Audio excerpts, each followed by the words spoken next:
Last time on Suikoden, Dad happened. It didn't go very well, so now we have to find a way to beat the armored cavalry. And, I don't know if Flick had any ideas. He did just plainly state armored cavalry. I don't know if that means he's got something figured out, or if he was just stating facts. But I suppose we'll find out today, won't we?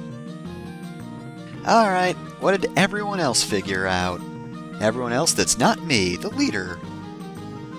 Okay, care to comment on that, Matthew? Alright, continue. No, you didn't. Flick did. Okay, get this. Armored cavalry. Just like conceptually, I guess so, yeah.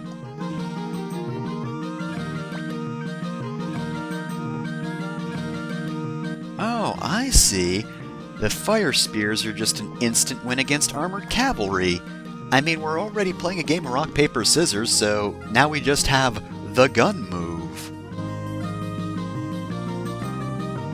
Well, duh! If we knew the status of the secret factory, it would be a pretty crappy secret factory. Okay, continue that thought. That would be helpful, Flick.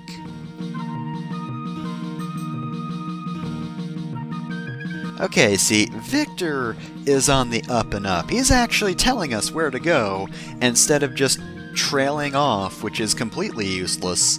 Anyway, Sanchez and Matthew say the same thing they did before talking to Flick, so no need to talk to them twice. Alright, so, oh, hey, you two doofuses have been doing some work, huh?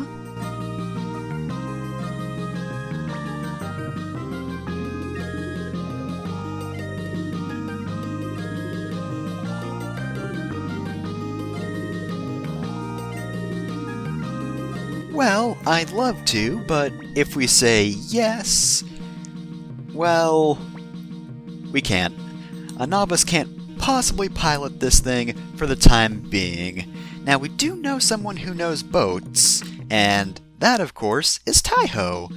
So this is the game's way of basically forcing Taiho into the party for this arc, even though he's not that involved with it story-wise, but we've got to have him along in order to leave. We're also going to bring along this group. We currently can't bring Gen or Commandel since they're standing right there. Anyway, Gon has the best sword name in the game. It's the cool sword. I love his sword name. Gave him the Sunbeam rune, which will heal him. Marcus gets the Killer rune, so he'll maybe get more criticals if, you know, he actually attacks normally. Spark rune because, you know, in theory, Sidonia is a very fast character. Kasumi is going to keep her default rune. She starts with a Shrike rune, which is a damage-dealing rune, and she's got the Big Sakura. That's also a good weapon name. Kasumi's pretty much the fastest character we're going to have, more or less. She is amongst some of the fastest characters in the game, so if you really want to get rid of the Shrike rune, which, I mean, she's got a long-range weapon, so she wouldn't be suffering for damage dealing, but she's also a pretty good Spark Rune user, just because pretty much anyone's going to follow her immediately.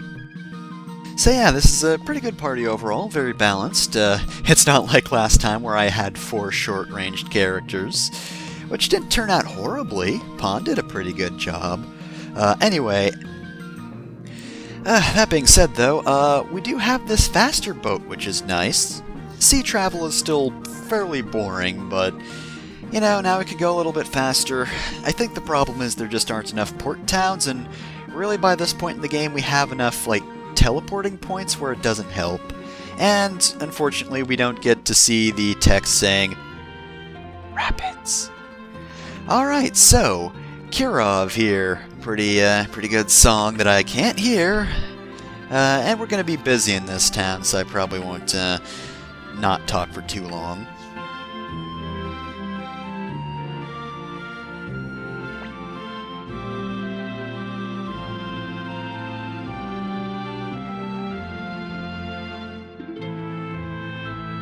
So, this is Sarah. She's just doing her laundry, minding her own business. We're gonna recruit her. Okay, yeah, she just likes doing laundry. Alright, well, sure, why not? Oh, alright, get some soap. That's easy enough. We'll do that later, though. What we want to do for now is come to this pot and tasted stew. Very smooth. I like to think that's actually what Mir said. That's one of the only times he speaks in the game. Tasted stew. Very smooth. Alright, good information, good information. Oh, good. This guy's got soap. Cool. Oh. Alright, soy. I can understand that. You won't want to run out of soy. Alright, what's in here? Well, it's another pot of stew. Let's just break and enter and eat somebody's stew. You want to know why? Because we have to recruit a character. Yeah, that we have to taste both those pots of stew in order to recruit a character. Why? Because. Just go along with it. Come on. Alright, so this has a few bits of older gear, but that dragon armor is pretty good, as is the Chaos Shield. Also, the necklace is something that Gon can wear, which the necklace is not wearable by a lot of characters. In fact, I cannot remember a character I've used thus far who can use a necklace. Gon has been the first. Good ol' adorable puppy.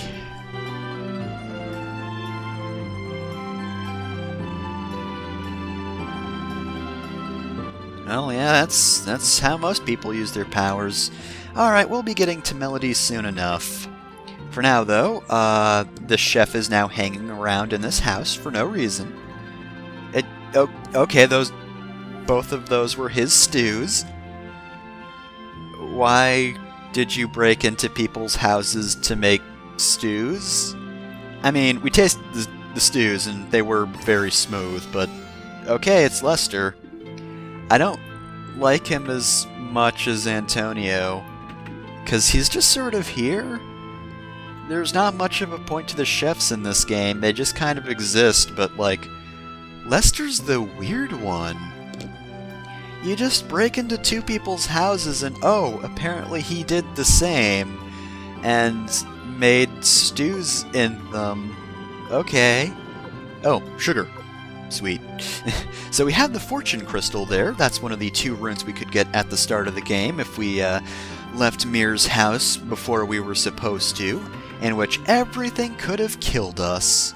So we've got a new minigame here, and it's one I'm not fond of. This is Georges, or Georges? Whatever. He's got a card flipping minigame, but it's not your ordinary one. Most card games are just, basic matching.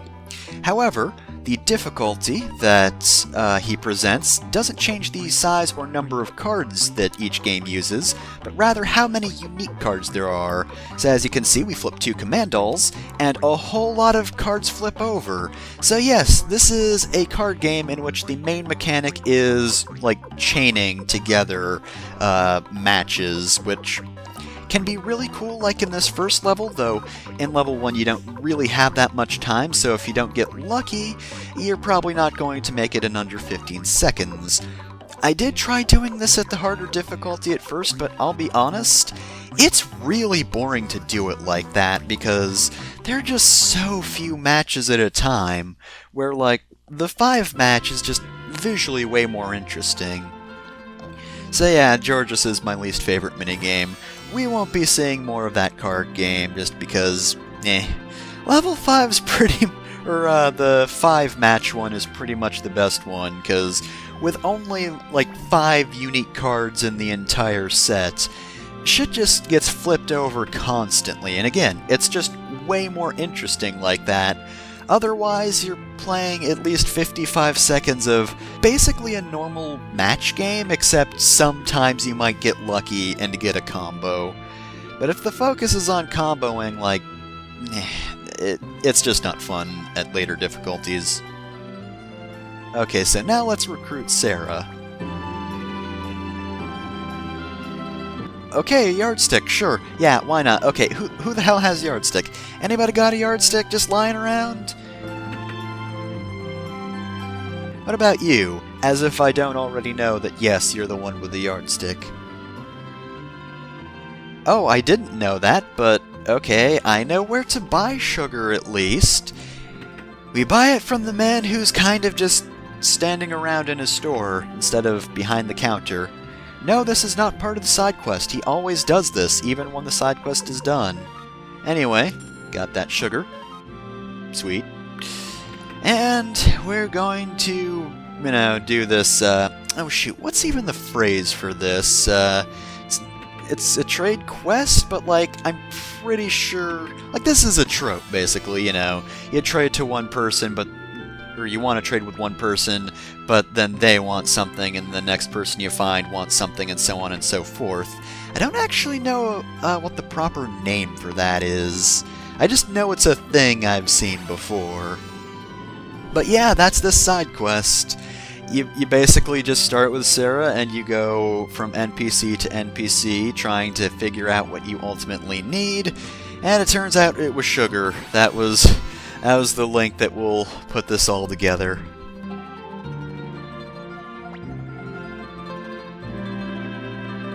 Okay, soy sauce, here you go.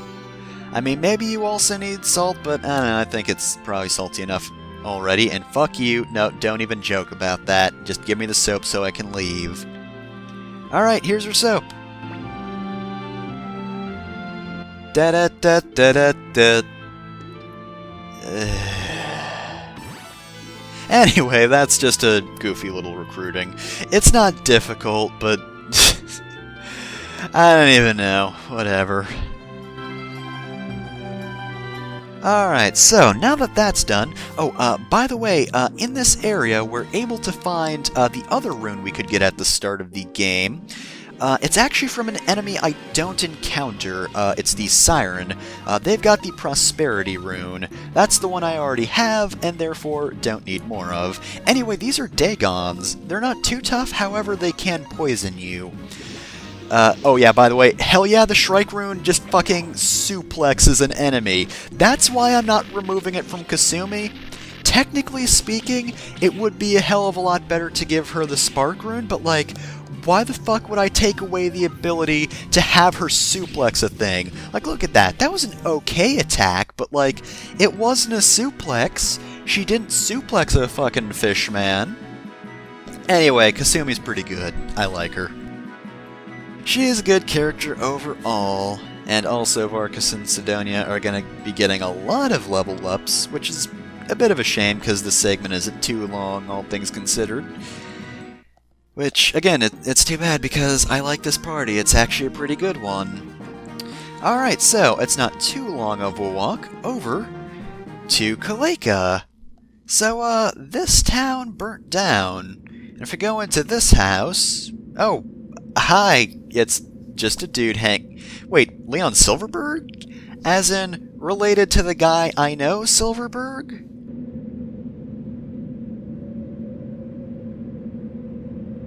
Okay, already on it, my dude.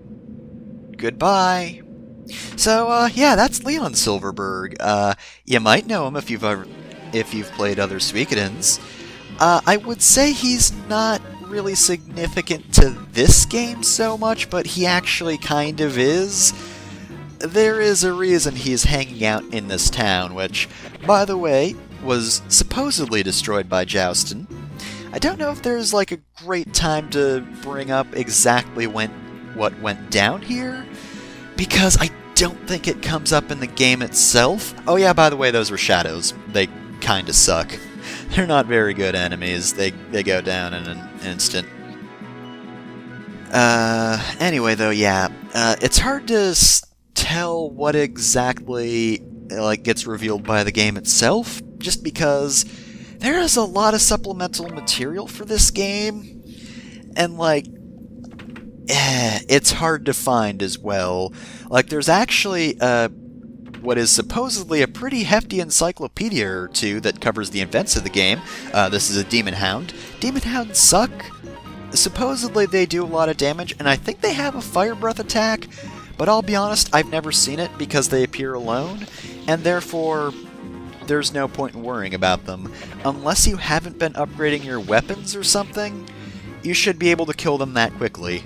Also, yeah, when I said supposedly I'd be getting more crits with Vargas, I kind of forgot I would mostly be using Unite attacks with him, because they have a damn good Unite attack, Vargas and Sidonia.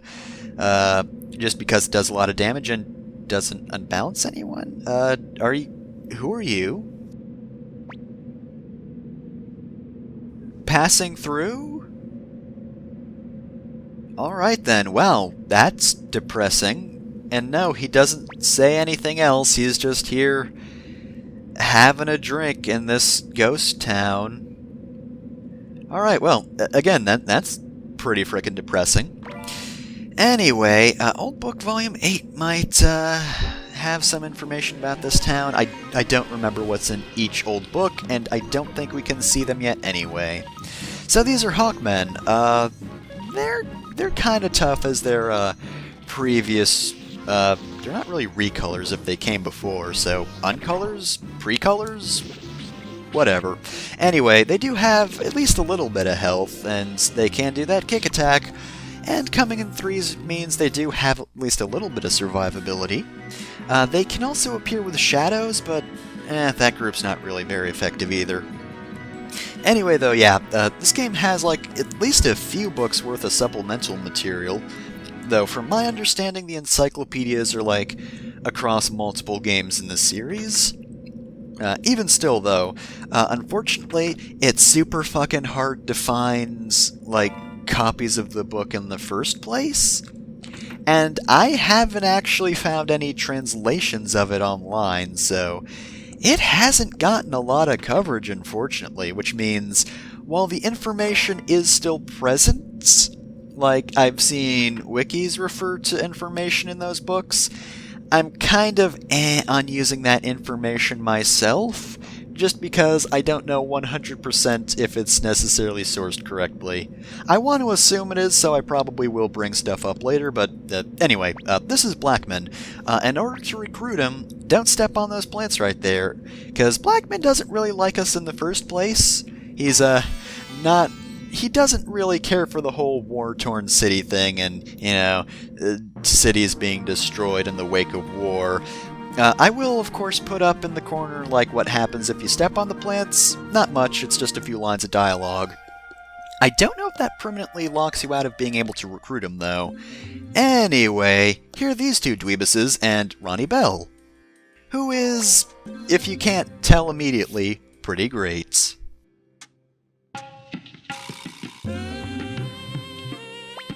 What's not great, however, is this segment, which is one of those, like, really dry, jokey bits that you'd see in, like, I guess older animes, probably newer ones as well, I guess. I don't watch that much anime, but yeah, it's just the entire joke is they keep calling her giant woman, and she doesn't appreciate it.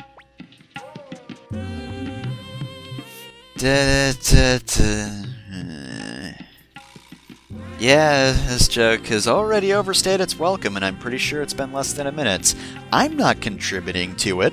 I mean, granted, I would like to say so, but, like, unironically, if it's possible?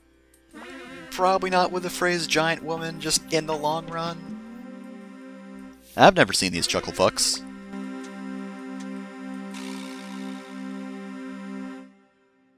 Yeah, you're just lucky I'm basically the only person from that group that's here to recognize you. Otherwise, Victor would probably kick your ass.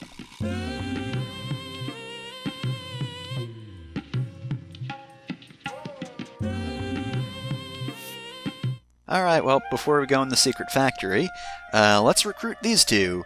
Kessler, it's good to have you around. Kessler seems like a cool dude.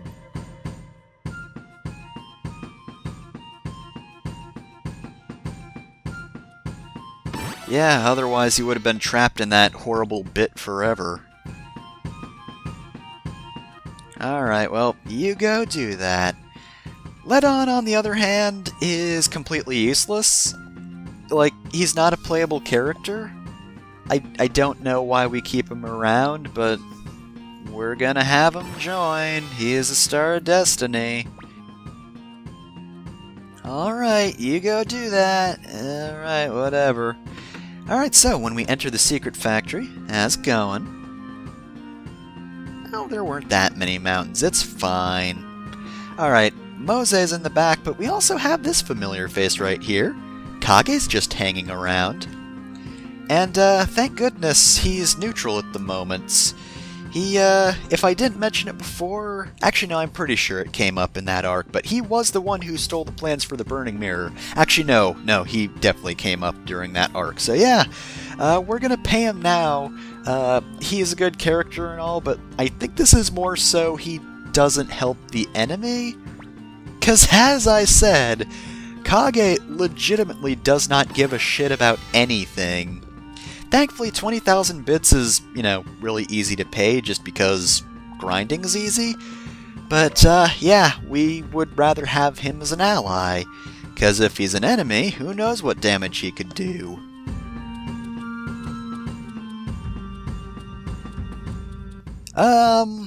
Kind of extremely dead. This is our only option, unfortunately, and I kinda forgot my Odessa puppet back at home. It's a sock puppet, it fits in my pocket. You'd think I could bring that along on every trip.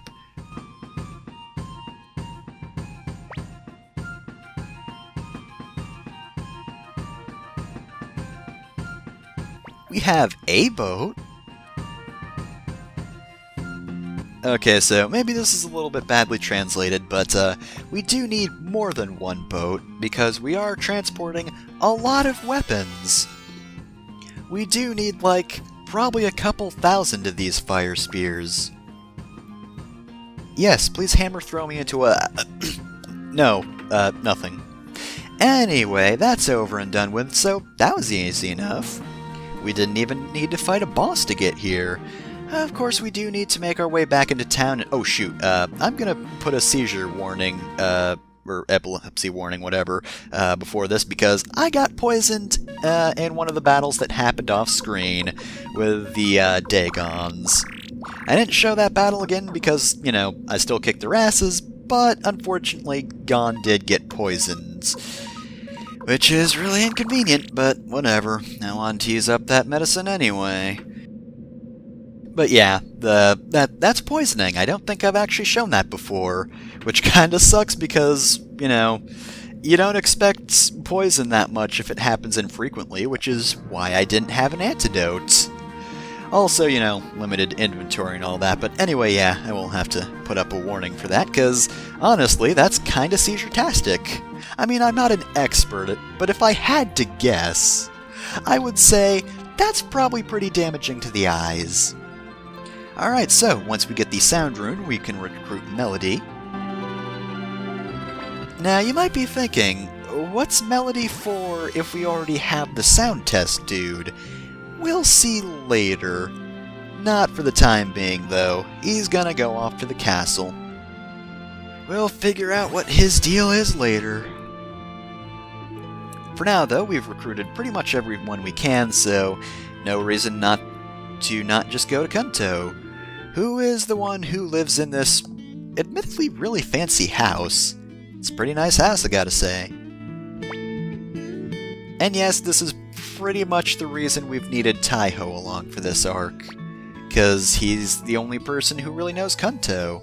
I mean, Yamku probably does as well, but Yamku. He's not really that much of a social butterfly. Probably hasn't made nearly as many deals as Taiho either. Wait, but an NPC said they weren't on the lookout. I'm confused.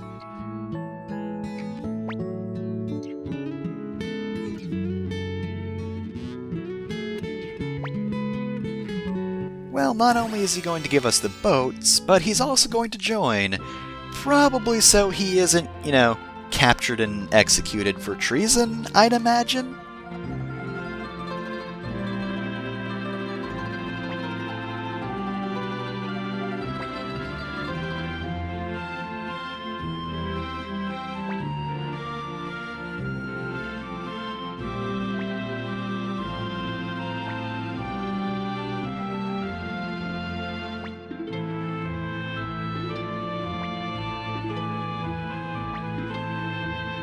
Yeah, he honestly just hangs out and doesn't really do much. Though, he has been more relevant than you'd think a random fisherman would be. Alright, and of course at this point Mose and Ronnie Bell join. I promise I won't just vote for Ronnie Bell on the poll and then close it. I didn't do that for Valeria, I won't do it for her either. Alright, so, nothing much left to do but board the boat and go back to home base. Thankfully, we can still pass the rapids, and I assume that the other 10 boats can as well. Otherwise, that's a complication we probably should have thought of beforehand. Nah, it's fine though. There's no plot point of, yeah, these boats can't actually get past the whirlpool. That would suck. Anyway, we're back at home base, and once we arrive, Taiho's just like, I'm done for the day. I gotta go back to my fish house. Alright, and for some reason we go back to bed. I mean, I assume we only took a short nap, because we don't have much time before we have to get into another fight with Tio. And, in fact, this is going to be the first time in quite a while that I've actually ended off an episode by saving. Usually I just go to bed or hang out in the hot springs. Either way, though, that's it for Suikoden. Next time, let's hope these fire spears work.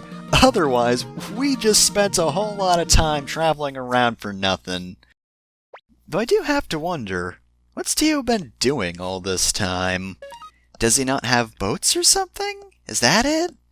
Has he just been boatless? Is he not the boat general, so he doesn't get boats ever?